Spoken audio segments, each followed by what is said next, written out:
Sounds presents recordings from the Owen Woods Archive. We continue the introduction to meditation practice and various guided meditations compiled from recordings of Alan Watts. And now, the art of meditation.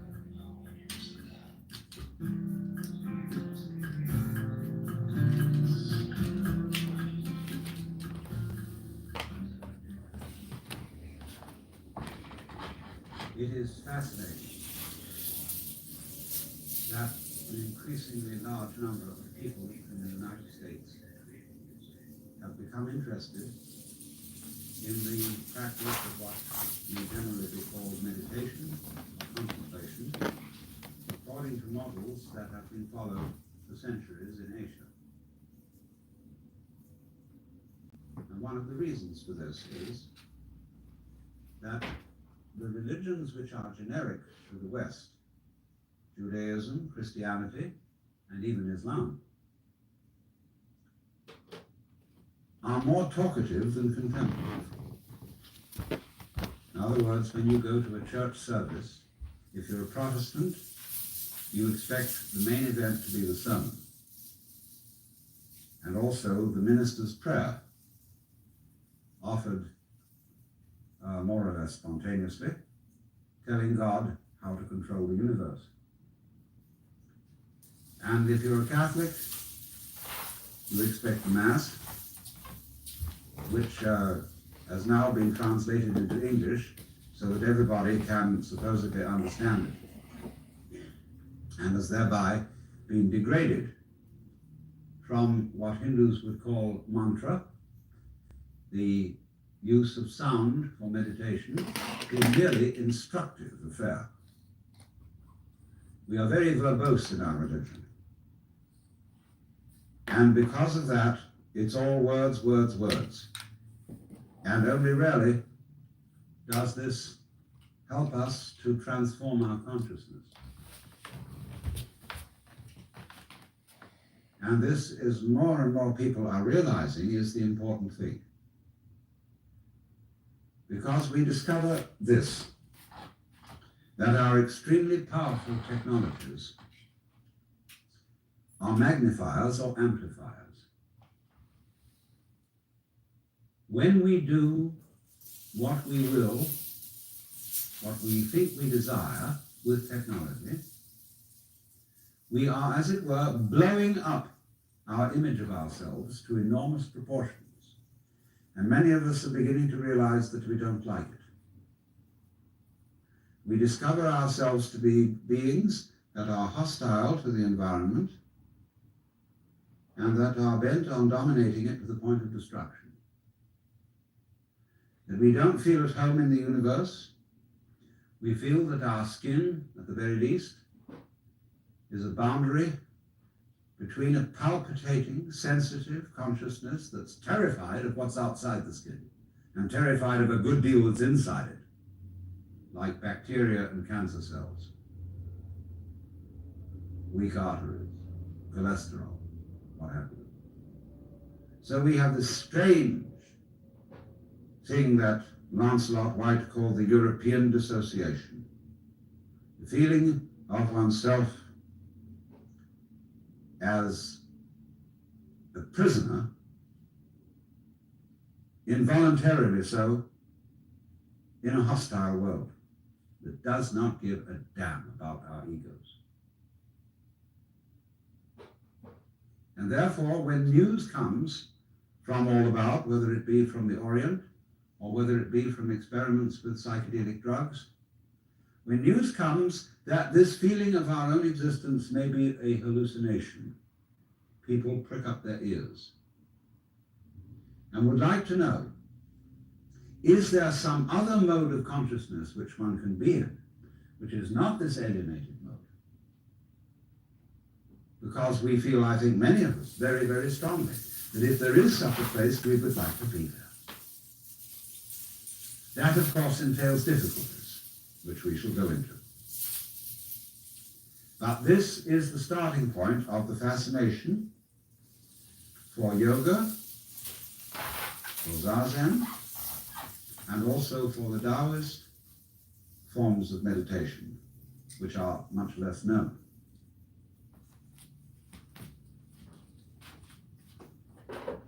But there arise problems about this when we are going to convey these disciplines to Western people. Because Western people who are interested in things of this kind are apt to be very interested. Whereas on the other hand, in cultures where things of this kind have been known for thousands of years, there is a tendency for them to become rather rotish. And therefore, the way of teaching these disciplines, which many Asian teachers use, are designed not for mature adults, but for relatively young people who are not interested in learning.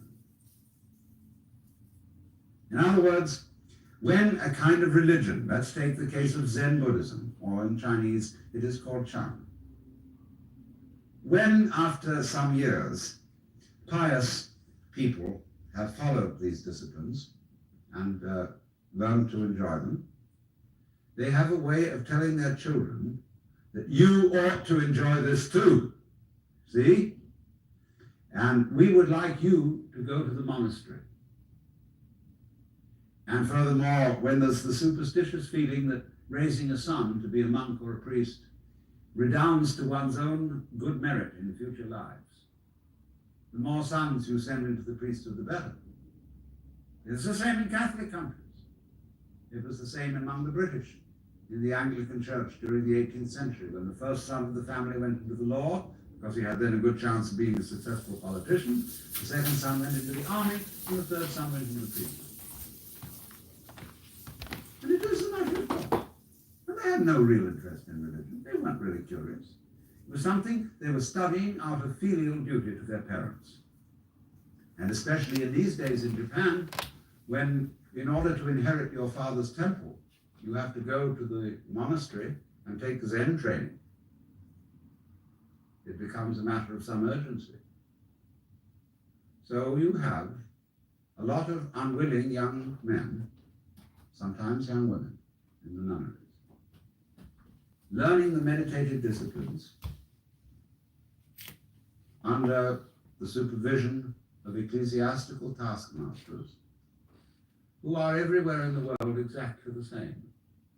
I attended from the ages of 13 to 17 an ecclesiastical boys' boarding school in England. I can assure you I've had enough of it. We were very sternly disciplined in the same way as Zen monks are disciplined in Japan today. And it just strikes me as funny that I have what I call the aching legs school of Zen, in which one sits in Zazen for an unnecessarily long time until one gets paralyzed. And then people come back from Japan or from anywhere and brag about how their legs hurt, as if it was some extremely esoteric discipline. And you know, they bang them about the boards on the shoulders, and like in England, they swipe them on the bottoms with canes. And it's all the same old story. And I think we need to go beyond this and develop a certain maturity towards the practice of meditation that is not based on all this boys' boarding school business. But it's very difficult to make people who have been brought up in that system see the point. Because they say, well, we got it this way, and that's the way you have to go in order to get it. So we have discussed this matter, and we feel that there can be an approach which does not insult the dignity of interested Western adults. Well, some people love to have their dignity insulted because they think it's good for them, because it's going to subdue their egoistic pride. But nothing is more egoistic than the project of subduing your egoistic pride. We could read it straight out of Zhuangzi in the dialogue between Lao Tzu and Confucius, or, you know, it's an apocryphal dialogue. Zhuangzi was a great humorist, and he used the most outrageous stories and examples to illustrate his points. And so he put into the mouth of Confucius all sorts of things that Confucius would never have dreamed of saying, but he also arranges a dialogue between Lao Tzu and Confucius in which Confucius gets the wrong end of the stick, where Lao Tzu talks to him and asks him, what is your teaching? And he says it is charity and duty to one's neighbor and absence of self. Well, he says, sir, you are causing great disruption in the empire. Is not your elimination of self a positive manifestation of self? You are like somebody beating a drum in search of a fugitive. I mean, we would say it is like the police about to raid a whorehouse with the sirens on, so that everybody hears them coming and runs away. You see? So in the same way, when you go after with a project to eliminate your selfishness, nothing could be more in the nature of spiritual pride. And you will work on it, and the more you work on it and get uptight and stiff, the more your spiritual bulge increases.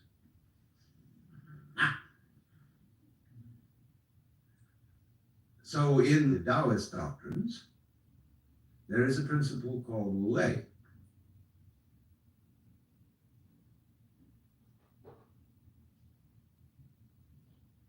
And this means, Wu means none or not, no, negation. Wei has a combination of meanings. It can mean action, making, but the best translation I have found for it is forcing. And so Wu Wei is the principle of not forcing in anything that you do. Now we know when we watch any performance of an artist, be it a dancer or an actor or a musician, we know immediately when the performance is forced. And we say it doesn't ring true, it's too artificial, it doesn't seem to be natural. Many people who study the Taoist doctrines think that Wu Wei means do nothing, in the sense of laissez-faire, be lazy, always be passive. It doesn't mean that. There is a time for action. When you study judo, you use muscle only at the right moment. When your opponent is hopelessly overextended and off balance, and you add a little muscle to it and you throw him across the room. But only then. You never use muscle at the wrong moment. For as Shakespeare knew perfectly well, there is a tide in the affairs of men which, taken at its flood, leads on to fortune. And so Wu Wei is based on knowledge of the tide, the drift of things. Get with it. Wu Wei is the art of sailing rather than the art of rowing. So, if you say one of the most famous sayings in the Lao Tzu book is superior virtue has no intention to be virtuous, and thus is virtue. Inferior virtue cannot let go of virtuosity, and thus it is not virtue. So one could also say the real Wu Wei is not intentional Wu Wei, and so is Wu Wei. But inferior Wu Wei so tries to be Wu Wei that it isn't. In other words, this is saying Wu Wei is not a matter of cultivated passivity or even of cultivated spontaneity, because there are people who think that they are released, that they have realized that they are the Tao, as all of us in fact are, or that you are, to put it into Vedanta terms, every one of us is the Brahman, the eternal self of the universe, beyond all description or classification or thought. and say, okay, baby, I'm that. Now I'm going to have a ball. Well, what kind of a ball do they have? Well, what they do is they look up the rules on which society runs and do the opposite. Well, that's still running by the rules of society. And it's the mirror image in reverse. That's not spontaneity. You have to be able to realize that you don't know what you really want to do until you are very quiet. And it tells you. So, to quote Jesus, unless you become again as a child, you cannot enter the kingdom of heaven. And if you read the Bible, incidentally, which is a very dangerous book, as I'm going to be demonstrating in Playboy this December, but understand heaven in a very literal sense, space. See, we are in heaven now because the earth is a spaceship and heaven is space. What is called in Chinese gun, Japanese gu, the void. That's what is important. That most of us don't know this. Even Shakespeare has one of his characters saying, oh, that this all too solid flesh would melt. But do you know you're much more space than you are anything else? If the ponderable, I won't say matter, the ponderable whatever in your bodies were condensed and all put together, it would be smaller than the point of a pin. And anyway, somebody once said, even a bishop is 80% water.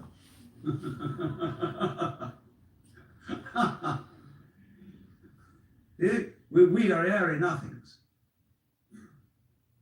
So space is somehow very, very fundamental. We're going to this in far away. But you understand that heaven is space.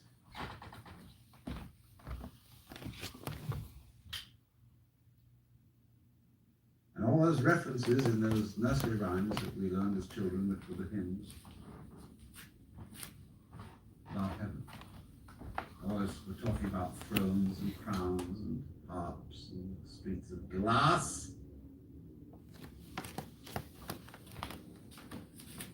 Crystals,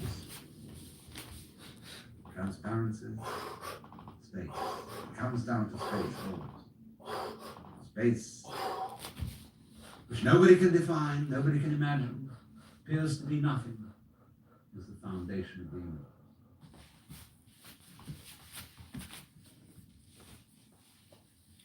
But you have to become again as a child to see that. Now you know, go back to your childhood. What were the fascinating things? What's out there? What's beyond the stars? How long does it go on? And Mama said, it goes on always and always and always. The child wonders. It's exciting. That this is something that never ends. Then the child asks about time. How long ago is long ago? Well, the Bible says that in the beginning God created the heaven and the earth. Well, what did God do before he did that? Well, as one person said, he sat up thinking punishments in hell for people who ask silly questions. But still, that is only a joke. And the child thinks, oh God, going back and back and back forever. Never beginning. So in the same way you think about death, go to sleep and never wake up. Never.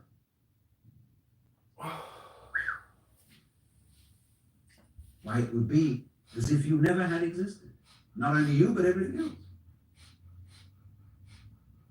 Which is, of course, the way things were before you were born. You just turn it backwards. You know, how about waking up after having never gone to sleep. That's quite a fraud. There's something fishy about it all. Ichthys, Jesus Christus, Dios hier, the fish.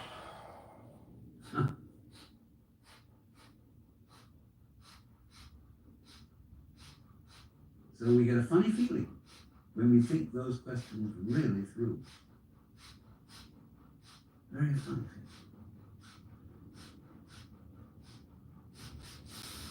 And children, you see, love to get into that funny feeling. Children do all kinds of weird things. They like to spin around as fast as possible, so they watch suddenly the whole ground goes tilting. They do this thing with their eyes. And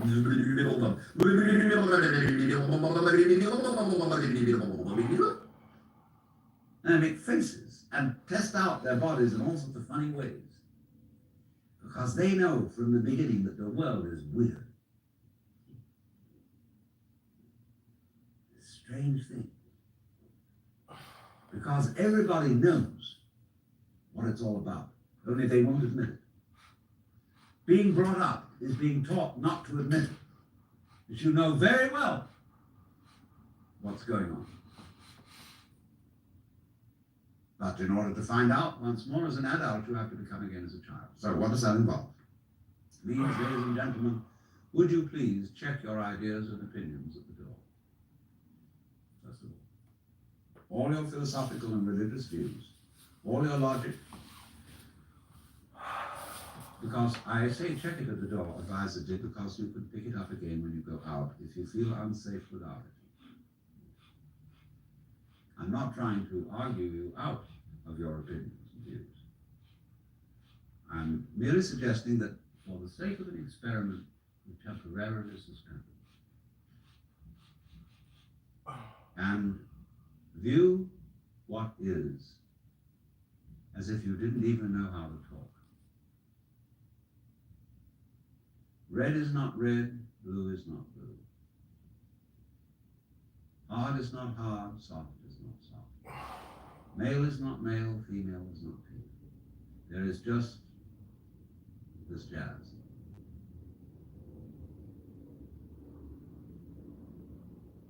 It will not be possible to compel yourselves into this way of looking at things, because what Buddhists call habit energy is going on. And as I talk to you, you will find yourselves thinking in a compulsive and habitual way. This is red, this is green, this is something, this is nothing, this is solid, this is space. All right, but treat those thoughts that are going on in your head in exactly the same way as if they were, see? That's all they are. Like shapes in the spray as the sea breaks on the rocks. Now, please don't get agitated that this is an anti-intellectual point of view, that this is undermining the value of logic and reason and so on. We'll bring all that back later when we need it. But just for the time being, let's simplify. Close your eyes. Listen.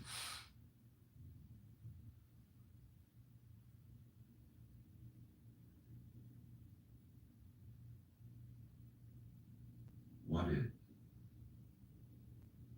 What do you really and truly, honestly, hear? Don't name it. Just as if it were music. Classical.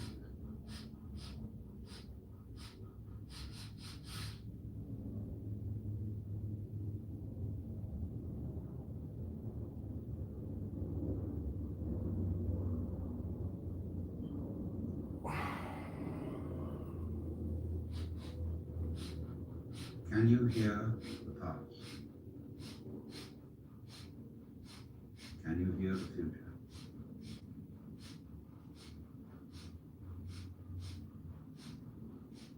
Can you hear the listener?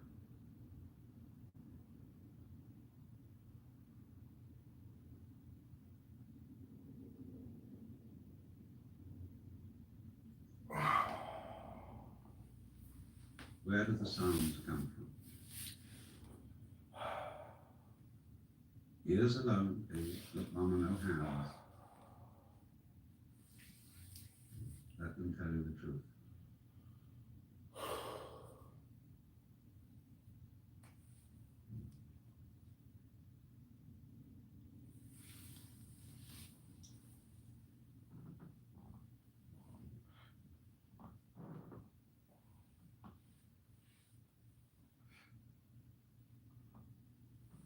You may be talking to yourselves.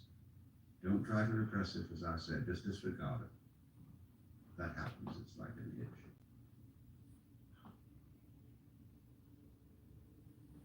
Really just dig that sound.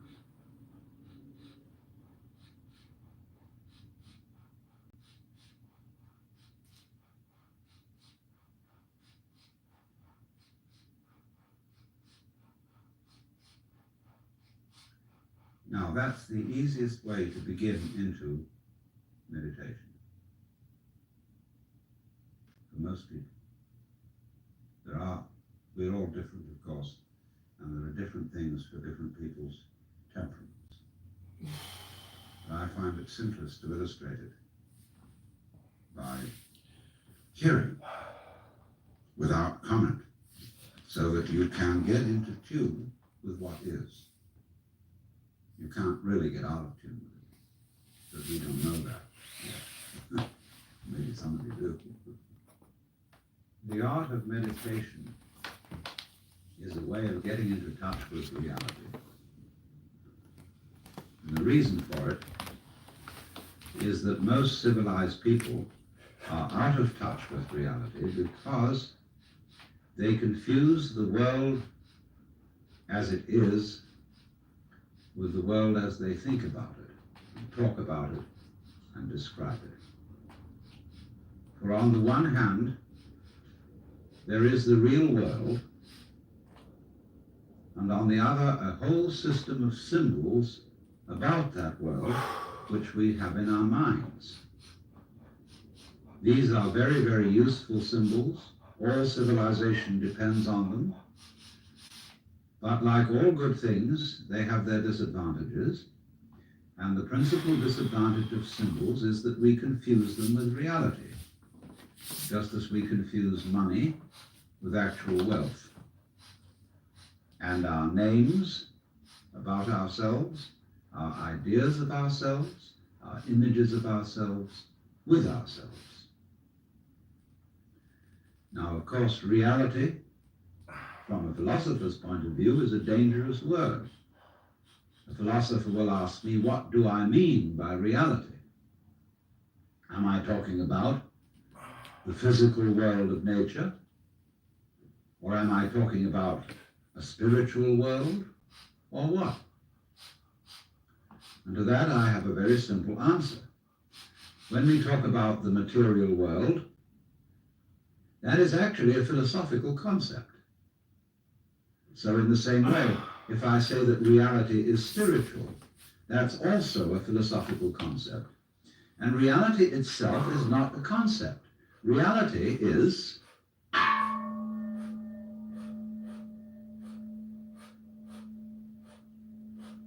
and we won't give it a name. Now, it's amazing what doesn't exist in the real world. For example, in the real world, there aren't any things, nor are there any events.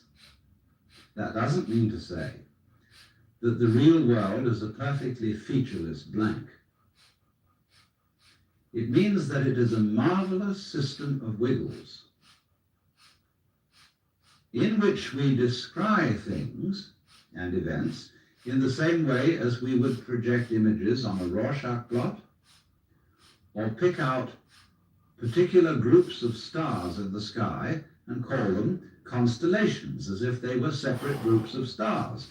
Well, they're groups of stars in the mind's eye, in our system of concepts. They are not out there as constellations already grouped in the sky. So in the same way, the difference between myself and all the rest of the universe is nothing more than an idea. It is not a real difference. And meditation is the way in which we come to feel our basic inseparability from the whole universe. And what that requires is that we shut up. That is to say, that we become interiorly silent and cease from the interminable chatter that goes on inside our skulls. Because you see, most of us think compulsively all the time. That is to say, we talk to ourselves. I remember when I was a boy, we had a common saying, talking to yourself is the first sign of madness. Now, obviously, if I talk all the time, I don't hear what anyone else has to say. And so in exactly the same way, if I think all the time, that is to say, if I talk to myself all the time, I don't have anything to think about except thoughts. And therefore I'm living entirely in the world of symbols, and I'm never in relationship with reality. All right, now that's the first basic reason for meditation. But there is another sense, and this is going to be a little bit more difficult to understand, why we could say that meditation doesn't have a reason or doesn't have a purpose. And in this respect, it's unlike almost all other things that we do, except perhaps making music and dancing. Because when we make music, we don't do it in order to reach a certain point, such as the end of the composition. If that were the purpose of music, to get to the end of the piece, then obviously the fastest players would be the best. And so likewise, when we are dancing, we are not aiming to arrive at a particular place on the floor, as we would be if we were taking a journey. When we dance, the journey itself is the point. When we play music, the playing itself is the point. And exactly the same thing is true in meditation. Meditation is the discovery that the point of life is always arrived at in the immediate moment. And therefore, if you meditate for an ulterior motive, that is to say, to improve your mind, to improve your character, to be more efficient in life, you've got your eye on the future and you are not meditating. Because the future is a concept. It doesn't exist. As the proverb says, tomorrow never comes. There is no such thing as tomorrow. There never will be, because time is always now.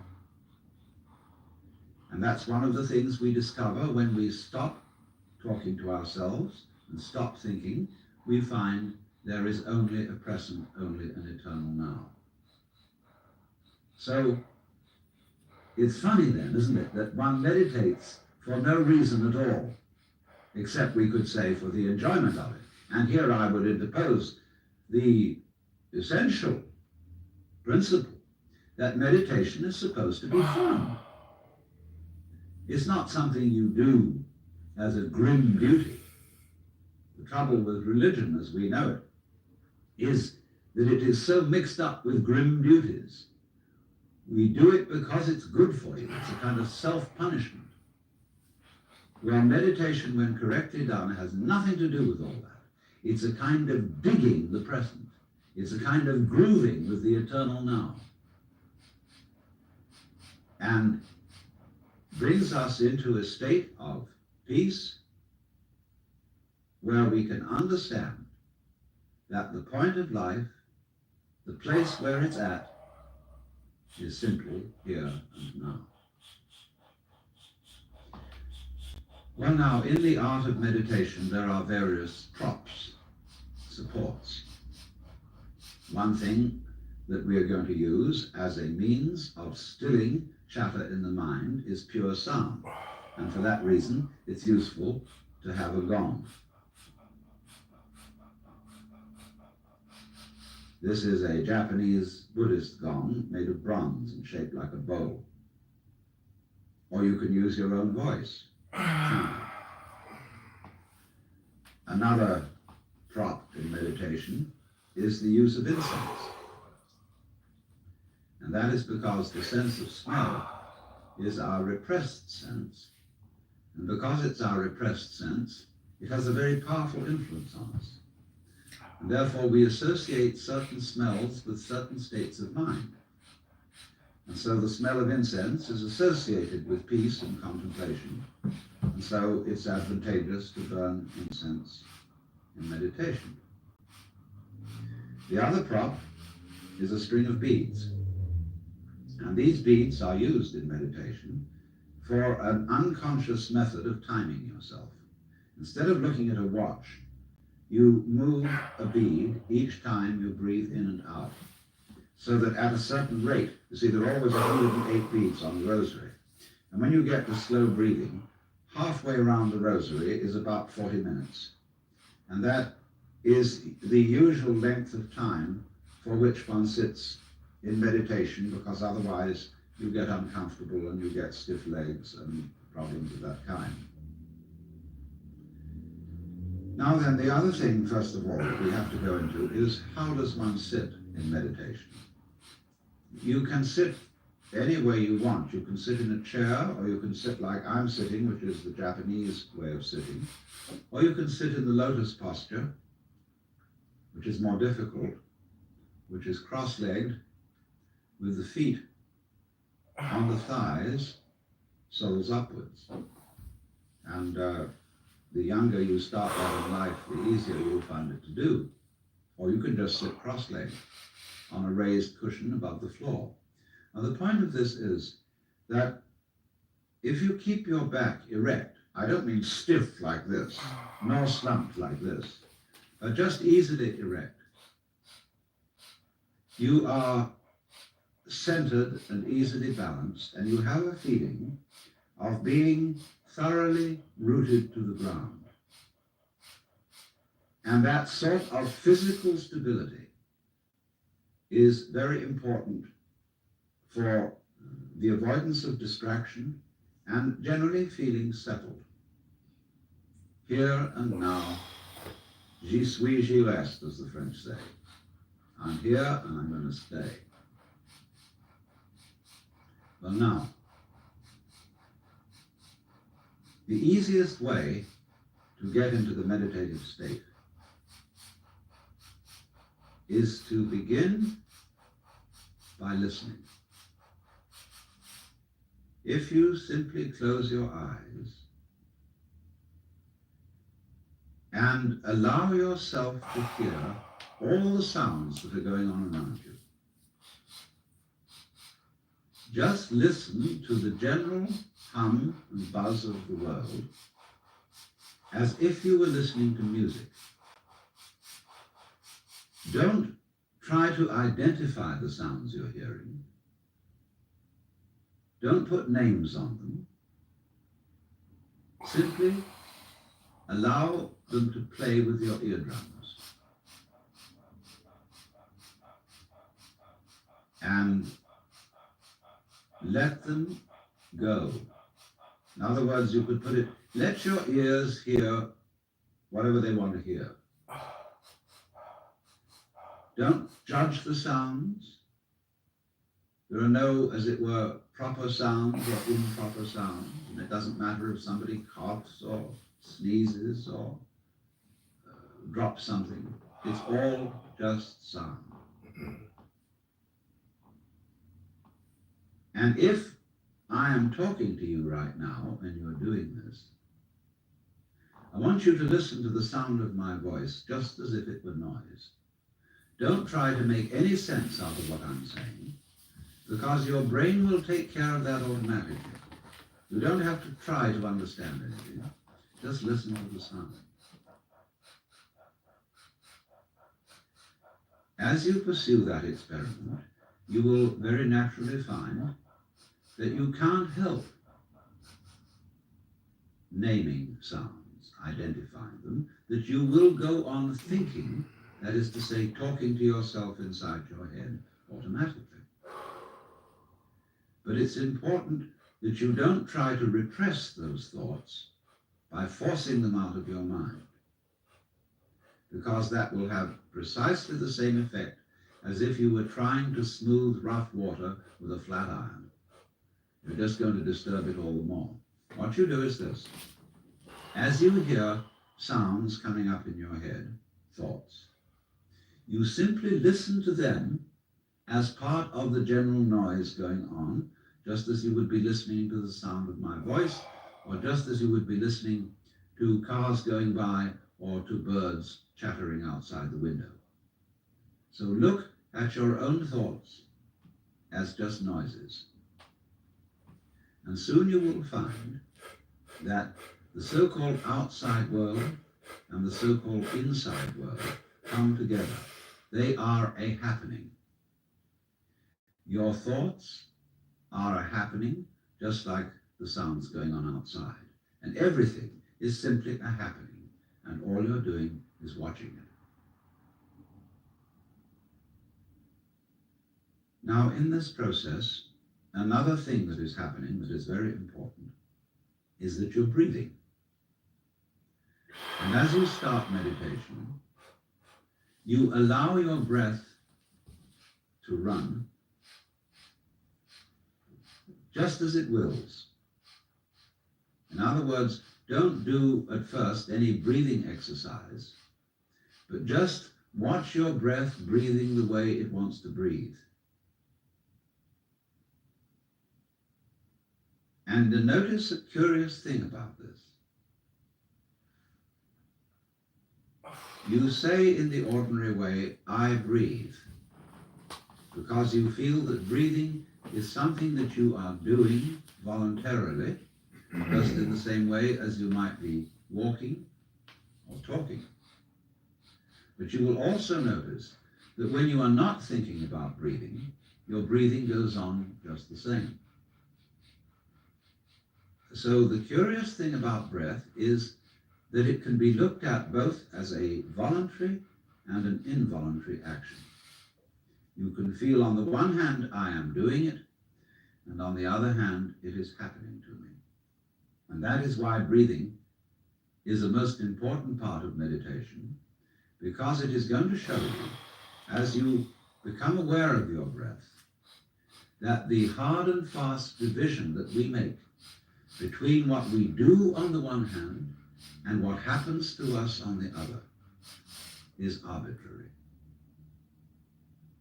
So that as you watch your breathing, you will become aware that both the voluntary and the involuntary aspects of your experience are all one happening. Now that may at first seem a little scary, because you may think, well, am I just the puppet of a happening, the mere passive witness of something that's going on completely beyond my control? Or on the other hand, am I really doing everything that's going on? Well, if I were, I should be God. And that would be very embarrassing, because I would be in charge of everything. That would be a terribly responsible position. The truth of the matter, as you will see it, is that both things are true. You can see it that everything is happening to you, and on the other hand, you're doing everything. For example, it's your eyes that are turning the sun into light. It's the nerve ends in your skin that are turning electric vibrations in the air into heat and temperature. It's your eardrums that are turning vibrations in the air into sound, and in that way, you are creating the world. But when we're not talking about it, when we're not philosophizing about it, then there is just this happening, this, and we won't give it a name. Now then, when you breathe for a while, just letting it happen, and not forcing it in any way, you will discover a curious thing. that without making any effort, you can breathe more and more deeply. In other words, supposing you simply are breathing out, and breathing out is important because it's the breath of relaxation, as when we say, whew, and heave a sigh of relief. So when you are breathing out, you get the sensation that your breath is falling out. Dropping, dropping, dropping out, with the same sort of feeling you have as if you were settling down into an extremely comfortable bed. And you just get as heavy as possible and let yourself go. And you let your breath go out in just that way. And when it's thoroughly, comfortably out and it feels like coming back again, you don't pull it back in, you let it fall back in, letting your lungs expand, expand, expand, until they feel very comfortably full. And you wait a moment and let it stay there, and then once again, you let it fall out. And so in this way, you will discover that your breath gets quite naturally easier and easier, and slower and slower, and more powerful. So that with these various aids, listening to sound, listening to your own interior feelings and thoughts, just as if they were something going on, not something you're doing, but just happenings, and watching your breath as a happening that is neither voluntary nor involuntary. You are simply aware of these basic sensations. Then you begin to be in the state of meditation. But don't hurry anything. Don't worry about the future. Don't worry about what progress you're making. Just be entirely content to be aware of what is. Don't be terribly selective, particular, say, I should think of this and not of that. Just watch whatever is happening.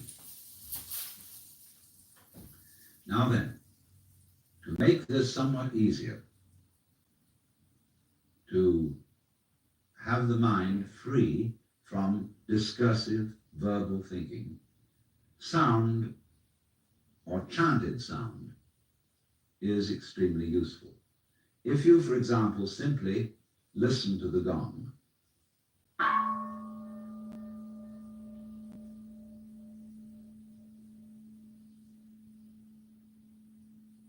and let that sound be the whole of your experience. It's quite simple, it requires no effort.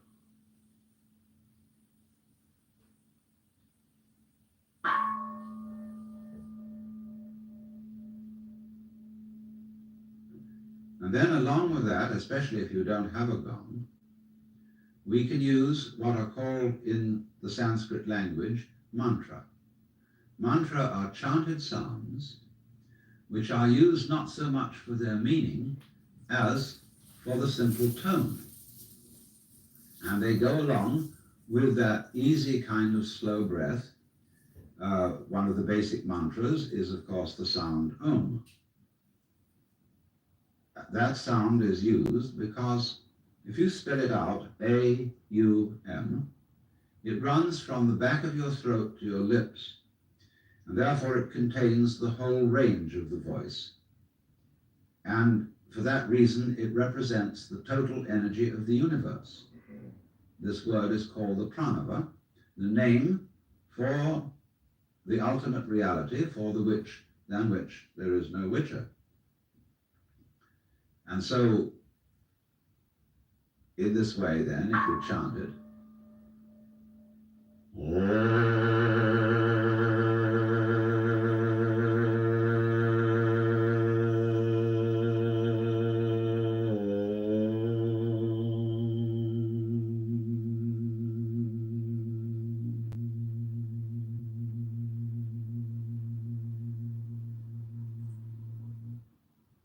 and it's varied like this.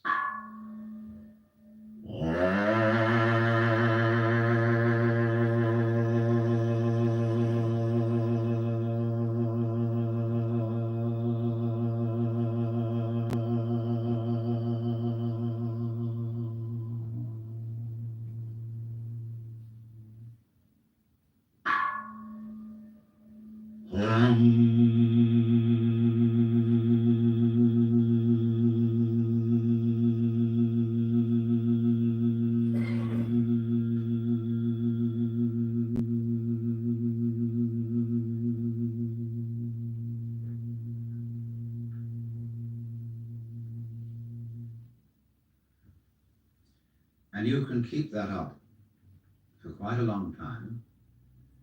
And eventually you will find, as you go on chanting, that the words of the chant will simply have become pure sound. And you won't be thinking about it. You won't have any images about the sound going on in your mind. You will simply become completely absorbed in sound, and therefore you will find yourself living in an eternal now in which there is no past and there is no future and there is no thing called difference between what you are as knower and what you are as the known, between yourself and the world of nature outside you. It all becomes one doing, one happening. Now, in addition to those slow-moving chants, you may find it, according to your temperament, easier to do a fast-moving one. These have a sort of rhythm to them that is absorbing. Say, a chant that many of you have heard that goes, Hare Krishna, Krishna Krishna, Hare Hare, Hare Krishna, Krishna Krishna, Hare Hare, Hare Rama, Rama Rama, Hare Hare, Hare Krishna, Krishna Krishna, Hare Hare, Hare Rama, Rama Rama, Hare Hare. And it doesn't matter what it means.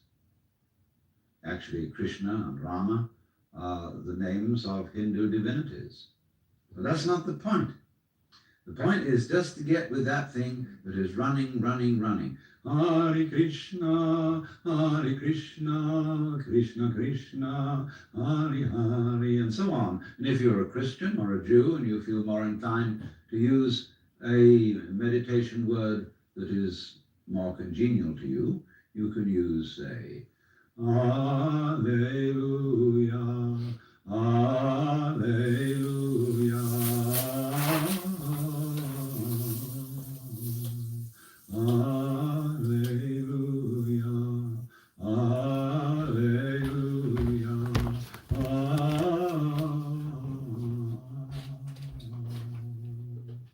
or if you're a Mohammedan,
Chitakasha Dhyana. Chitakasha Dhyana is a meditation on the sky. Meditation on the sky is meditation on emptiness. The clear blue sky is intensely empty. To meditate on it is to enter into clarity.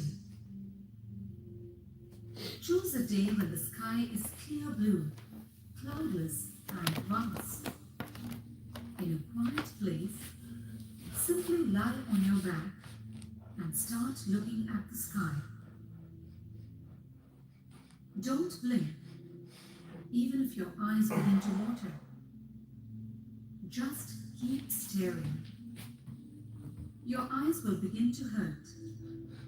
Ignore the pain. Once the tears have cleansed your eyes, it will become easier to stare. Don't start thinking about the sky. Don't start thinking about how wonderful and blue the sky is looking. The moment you start thinking about it, you separate yourself from the sky. Do not think about the sky. Simply enter into the sky. Just by looking, feel the clarity of the sky. Be aware of the purity of the blue sky. Enter into that clarity. Move deep into the sky. Go on looking deeper and deeper into the sky, as if you are looking for something further and further in its depth. Keep on staring till you become one with it. Not till you think you have become one with it. When you have become one with it, you will know for yourself. It may take an hour or more. Don't stop. Don't let your attention wander. Don't take your eyes off the sky. Now close your eyes. If the union has really happened, you will feel the sky inside yourself. You will feel that the sky has entered you. Your mind will drop away. Your thoughts will drop away. Just remain in that sky. In the beginning, it will be only for a few moments. But with practice, you will experience this state for longer and longer periods. With a clear sky inside you, you will experience a no mind.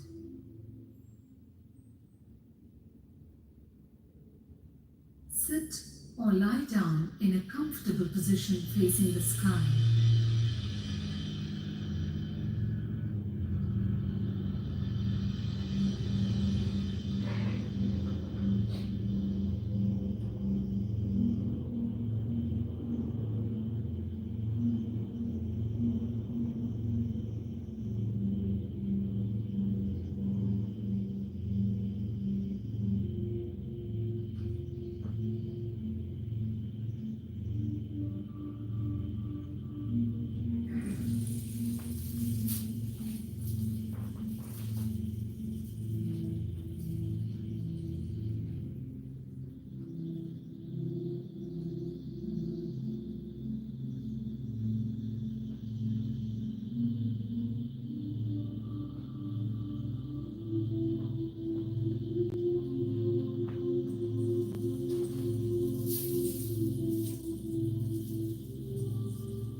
blinking.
Enter into that clarity. Enter into that purity.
Be aware of the purity of the blue sky.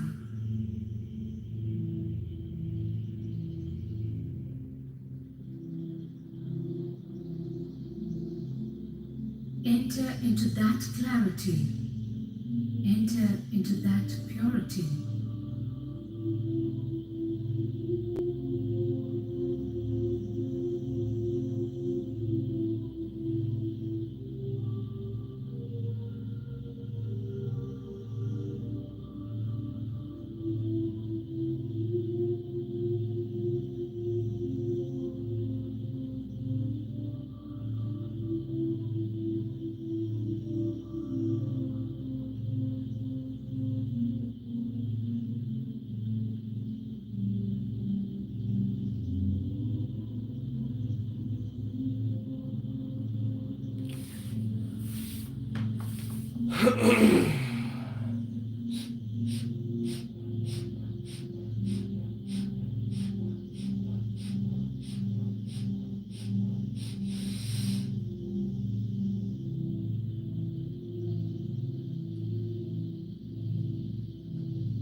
further and further in its depth.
Life is deep.